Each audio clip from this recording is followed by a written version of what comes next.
വരാനിരിക്കുന്ന 2020 ലോകകപ്പിലെ ഫേവറേറ്റ്സ് എന്ന് വിളിക്കാവുന്ന ടീമുകളിൽ ഒന്നാണ് ദക്ഷിണാഫ്രിക്ക. സത്യത്തിൽ ഒരു തലമുറയുടെ പടിയിറക്കത്തോടെ ദക്ഷിണാഫ്രിക്കൻ ക്രിക്കറ്റ് മറ്റൊരു വിൻഡീസോ ലങ്കയോ ആയേക്കാമെന്നെല്ലാം പലരും കരുതിയിരുന്നു. പക്ഷേ ആ പ്രവചനങ്ങളെല്ലാം തിരുത്തുന്ന പ്രകടനമാണ് ദക്ഷിണാഫ്രിക്ക നടത്തുന്നത്. പോയ ഏകദിന ലോകകപ്പിൽ തകർപ്പൻ പെർഫോമൻസുമായി സെമി വരെ മുന്നേറി. പിന്നാലെ നടന്ന 2020 ലോകകപ്പിൽ കലാശപ്പോര് വരെ എത്തി പുതുചരിത്രം കുറിച്ചു. കൃത്യം ഒരു വർഷത്തെ ഇടവേളയിൽ ടെസ്റ്റ് ചാമ്പ്യൻഷിപ്പ് കിരീടം നേടിക്കൊണ്ട് ക്രിക്കറ്റ് ലോകത്തെ ഒന്നാകെ ഞെട്ടിച്ചു. വരാനിരിക്കുന്ന 2020 ലോകകപ്പിൽ കൂടി ദക്ഷിണാഫ്രിക്കൻ പതാക നാട്ടി പുതുചരിത്രം കുറിക്കാനുള്ള തയ്യാറെടുപ്പിലാണ് പ്രോട്ടിയ സംഘം. ചില സർപ്രൈസ് നീക്കങ്ങളുമായാണ് ദക്ഷിണാഫ്രിക്ക 2020 ലോകകപ്പിനുള്ള ടീം പ്രഖ്യാപിച്ചിരിക്കുന്നത്. ക്യാപ്റ്റൻ എയ്ഡൻ മാർക്കം തന്നെയാണ്. പോയ 2020 ലോകകപ്പിൽ ദക്ഷിണാഫ്രിക്കയെ ഉജ്ജ്വലമായി നയിച്ച മാർക്കം താൻ ഒരു ക്യാപ്റ്റൻസി മെറ്റീരിയലാണെന്ന് പലകുറി തെളിയിച്ചയാളാണ്. 2014 ദക്ഷിണാഫ്രിക്ക അണ്ടർ-19 ലോകകപ്പ് വിജയിക്കുമ്പോൾ ക്യാപ്റ്റനായിരുന്ന മാർക്കം അന്നേ തൻ്റെ എബിലിറ്റി തെളിയിച്ചിട്ടുണ്ട്. ഒന്നാം തരം ബോളർമാർ, വെടിക്കെട്ടും ക്ലാസും സമന്വയിച്ച ബാറ്റർമാരും എന്തിനു പോന്ന ഓൾറൗണ്ടർമാരും ചേരുന്നതാണ് ഈ ദക്ഷിണാഫ്രിക്കൻ ടീം. വിക്കറ്റ് കീപ്പർ ബാറ്ററായി കിൻഡൻ ഡിക്കോക്ക് തന്നെയാണ് ടീമിൽ. മികച്ച ഫോമിൽ ബാറ്റ് ചെയ്യുന്ന ഡിക്കോക്കിനെ ഇന്ത്യൻ കണ്ടീഷൻസും പിച്ചുകളും നന്നായി അറിയാം. പരിക്കിൽ നിന്നും മുക്തനായിട്ടില്ലാത്ത ടോണി ഡിസോർസിയും സർപ്രൈസ് പേരായി ജേസൺ സ്മിത്തും ടീമിൽ ഉൾപ്പെട്ടിട്ടുണ്ട്. വളരെ കുറച്ച് അന്താരാഷ്ട്ര പരിചയമുള്ള സ്മിത്ത് വെടിക്കെട്ട് ബാറ്റിങ്ങും ഫിനിഷിങ്ങും നടത്താൻ കെൽപ്പുള്ളയാളാണ്. കൂടെ മധ്യനിരയിൽ യങ് സെൻസേഷൻ ഡെവാൾഡ് ബ്രേവിസും വെറ്ററൻ ഡേവിഡ് മില്ലറും ചേരുന്നു. ഈ ബാറ്റ് നിരക്ക് കരുത്തേകാൻ ഓൾറൗണ്ടർമാരുടെ നീണ്ട നിര തന്നെയുണ്ട്. മാർക്കോ യാൻസൺ തന്നെയാണ് അതിലെ പ്രധാനി.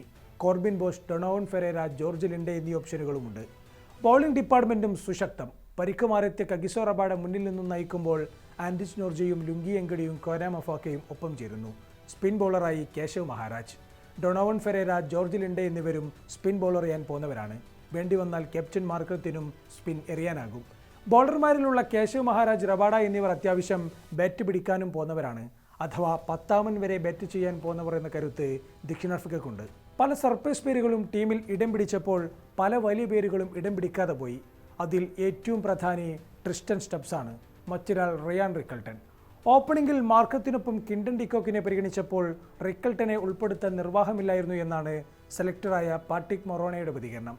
ഇടംകയ്യനായ ഡേവിഡ് മില്ലർ മിഡിൽ ഓർഡറിൽ ഉള്ളപ്പോൾ അവിടെ സപ്പോർട്ട് ചെയ്യാൻ ബ്രെവിസും ഫെരേരയുമുണ്ട്. സ്റ്റെപ്സിനെ അതുകൊണ്ട് തന്നെ ഓപ്ഷനാക്കിയില്ല എന്നാണ് സെലക്ടറുടെ വിശദീകരണം.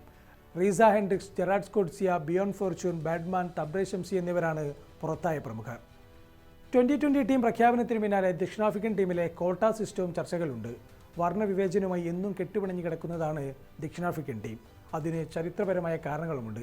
ജനസംഖ്യയിൽ 90%-ലധികവും നോൺ വൈറ്റ് പോപ്പുലേഷൻ ആയിരിക്കെ ക്രിക്കറ്റ് ടീം വെള്ളമയമാകുന്നതിനെതിരെയാണ് ദക്ഷിണാഫ്രിക്കൻ ഭരണകൂടം. എന്നാൽ റേഷ്യൽ കോട്ട് അർഹരായവരുടെ അവസരം കളയുന്നു എന്നാണ് മറ്റു ചിലരുടെ വാദം. ടീം 11 ഉണ്ടാകുന്ന 6 പേരെങ്കിലും വെള്ളക്കാർ അല്ലാത്തവർ ആയിരിക്കണമെന്നാണ് ദക്ഷിണാഫ്രിക്കയുടെ റേഷ്യൽ കോട്ട നിയമം. അതിൽ 2 പേർ ബ്ലാക്ക് ആഫ്രിക്കൻസ് ആയിരിക്കണമെന്നും നിയമമുണ്ട്.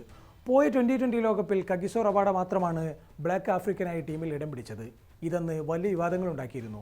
ദക്ഷിണാഫ്രിക്കൻ നാഷണൽ കോൺഗ്രസ് നേതാവും മുൻ സ്പോർട്സ് മിനിസ്റ്ററുമായ ഫിക്കൽ ബാലൂല, മുൻ ICC പ്രസിഡന്റ് റായ് മാലി അടക്കമുള്ളവർ ഇതിനെതിരെ രംഗത്തെത്തി. എന്നാൽ AB ഡിവിലിയേഴ്സിനെ പോലുള്ളവർ കളിക്ക് പകരം ഇത്തരം കാര്യങ്ങളിൽ കോൺസെൻട്രേറ്റ് ചെയ്യുന്നതിനെയും ചോദ്യം ചെയ്തു. ഈ വർഷം പ്രത്യക്ഷത്തിൽ വിവാദങ്ങൾ കാണുന്നില്ലെങ്കിലും അണിയറയിൽ മുറുമുറുപ്പുകളുണ്ട്. 15-അംഗ ടീമിൽ Kagiso Rabada, Lungi Ngidi, Kwena Maphaka എന്നിവർ ബ്ലാക്ക് ആഫ്രിക്കൻസ് ആണ്. Keshav Maharaj, George Linde, Tony de Zorzi, Jason Smith എന്നിവർ കളേഡ് അല്ലെങ്കിൽ നോൺ വൈറ്റ്സായി ടീമിലുണ്ട്. ഈ ബാലൻസിങ്ങിന് വേണ്ടിയാണ് റിയാൻ റിക്കൽട്ടനെ പോലുള്ളവരെ പുറത്തിരുത്തിയതെന്ന് പലരും പറയുന്നു. എന്നാൽ മുൻകാലങ്ങളിലേതുപോലെ റേഷ്യൽ ബാലൻസിങ്ങിനായി മാത്രം ആളുകളെ കുത്തി നിറയ്ക്കേണ്ട ബാധ്യത നിലവിൽ ദക്ഷിണാഫ്രിക്കയ്ക്കില്ല. ആഭ്യന്തര ക്രിക്കറ്റിലൂടെ നോൺ വൈറ്റായി മികച്ച കളിക്കാരും ടീമിലുണ്ട്. കോട്ട പ്ലെയർ എന്ന് വിളികെട്ട ബൗമ തന്നെ ദക്ഷിണാഫ്രിക്കൻ ക്രിക്കറ്റിനെ പുതിയ ഉയരങ്ങളിലെത്തിച്ചതും ഉദാഹരണം. വർണ്ണവിവേചനത്തിൻ്റെ ദുർഗന്ധങ്ങളും നിർഭാഗ്യത്തിൻ്റെ ഭൂതകാലവും വഹിച്ച ഒരു ലോകകപ്പ് കിരീടം. ദക്ഷിണാഫ്രിക്ക തലമുറകളായി കാത്തിരിക്കുന്നത് അങ്ങനെയൊന്നിനാണ്. പോയ തവണ അടുത്തെത്തി വീണ അവർ ഇക്കുറി അത് നേടാമെന്ന വിശ്വാസത്തിലാണ്.